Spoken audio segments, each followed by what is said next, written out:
Are there really two kinds of cyclists?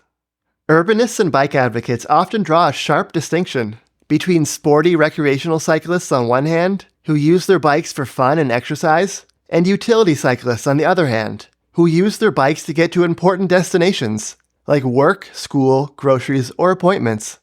Sometimes people reference the Dutch contrast between a wielrenner and a fietser, which we'll come back to later. We understand where people are coming from here. They want to challenge the idea that bikes are just for fun and exercise, a pervasive assumption in car-centric cities, where bikes have been marginalized and made unpleasant or impractical to use around town. But in our city, we don't actually find this distinction to be all that relevant or useful. Montreal has a pretty strong cycling culture, where bikes are common and normalized and used by everyday people for everyday tasks, and it feels hard to separate cycling for transport versus cycling for fun and exercise. Personally, we often bike to get to work, stores, or appointments, but we also bike to social events. We bike up Mount Royal for exercise and nice views. We do day trips by bike to explore our city and enjoy nice weather. And sometimes we do longer trips to push ourselves and see how far we can go, like biking from Montreal to Ottawa once. None of this is sport in the literal sense of competition, but there's a pretty big mix that goes beyond utility or transportation to include social, recreational, and exercise goals. This seems to be the norm in our city. If you own and maintain a bike to get to work, there's a good chance you're out there enjoying the Lachine Canal on the weekend too. If you're doing laps and having fun at this racetrack, you're more likely than the average person to bike for transportation, especially if you live in a bike-friendly part of the city where that's safe and practical to do. And the research backs this up. One study from North Carolina found that recreational riding is a major gateway to utility riding, likely because it gives people the basic skills, equipment, and knowledge of routes that they can apply to utility cycling too. Another study from Ireland found that 2/3 of leisure and fitness cyclists who participated in a non-competitive bike tour also bike at least sometimes for transportation.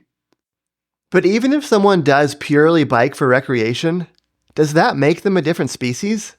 All of this is focused on creating a contrast with the sporty dudes in Lycra, but if you have a bike-friendly city, you get lots of other, more casual types of recreation and exercise too, like families going for a weekend ride together, or seniors who want to stay active without being too hard on their joints. It doesn't seem like their experience is fundamentally that different from commuters taking the same bike lanes to get to work, except that recreational rides are more weather-dependent. We're even going to go out on a limb and say the conflict with the Lycra crowd is overplayed. They're often stereotyped as Lance Armstrong wannabes who treat city streets like their own personal racetrack, like a bicycle version of the Fast and the Furious. But in our city, they actually seem to coexist pretty well. They mostly use the same bike lanes as the rest of us to get to their training spots like the racetrack or the mountain. Wearing Lycra doesn't even mean they're claiming to be fast or competitive. Just like running shoes and a shirt from a 10K you ran 5 years ago don't add up to you being a competitive runner. When you think about it, the sharp distinction between utility and recreation isn't applied to other means of transport.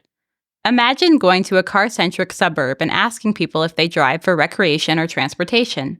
The answer is yes. Driving is how they get around. They don't make a big conceptual distinction between driving to work versus a campground or a national park. Go to a walkable city and ask people whether they walk for transport or recreation. Again, they'll look at you funny. Walking is everywhere. They do it for all sorts of reasons, from getting groceries to strolling in the park and enjoying the weather. And yes, even jogging specifically for exercise is pretty common. Drawing a sharp line arguably makes even less sense for active transportation, because it's inherently fun and healthy in a way that driving isn't, at least city driving in traffic. Lots of people in North America grew up biking around their neighborhood. Thinking back, if you biked to school as a kid, was that utility or recreation? We'd argue that it's a mix of both, in a way that isn't really the case for getting driven or taking the bus to school. One of the differences that often gets cited between sporty recreational cycling and everyday utility cycling is the type of bike. An old blog post from Bicycle Dutch, always a good resource, explains that Dutch language and cycling culture has 2 words for cyclists. A wielrenner, literally wheel runner, rides a racing bike for sport, while a fietser, or regular utility cyclist, is someone in everyday clothes on a sit-up bike and nothing else. Again, this typology doesn't really seem to map onto the cyclists we see in our city. More upright style bikes like this aren't uncommon, especially if you count the extremely popular Bixie bike shares. These are built like a tank, and have some of the utility features of Dutch bikes, like a chain guard. They're intended for a more upright riding style, although whether that works out depends on your height. At the same time, lots of commuters and other transportation cyclists in our city ride what we would call road bikes, and what Dutch people would seem to call sport or racing bikes. People here don't really think of them as sport or racing specific though, just like how running shoes and tennis shoes were originally made for athletics, but they've made their way into everyday life. People ride bikes like this because of the lower weight, the flexibility and hand position for hills, or just because it's the bike they happen to have. And of course, there are a dozen other types of bikes we commonly see around our city too. Maybe as cycling continues to grow in popularity here, we'll start to see more Dutch-style upright bikes take over. Or maybe not. Different places can have different bike cultures. We're fundamentally not saying there's anything wrong with distinguishing between utility and recreational cycling as concepts, especially when busting myths about how bikes are for fun and not transportation. We're just saying that in the real world, the distinction can be fuzzy, and that it becomes less and less relevant the more cycling is normalized and people start using bikes for a range of different reasons. And we think that leaning too much into the distinction can sometimes come across as reverse snobbery. Unlike those weirdos with their lycra and helmets, my kind of cycling is casual, stylish, and European. There's nothing wrong with cycling for fun or exercise, or wearing athletic clothes if you find that more comfortable. The fact that cycling is fun and healthy is a big part of why we like it, even for utility trips.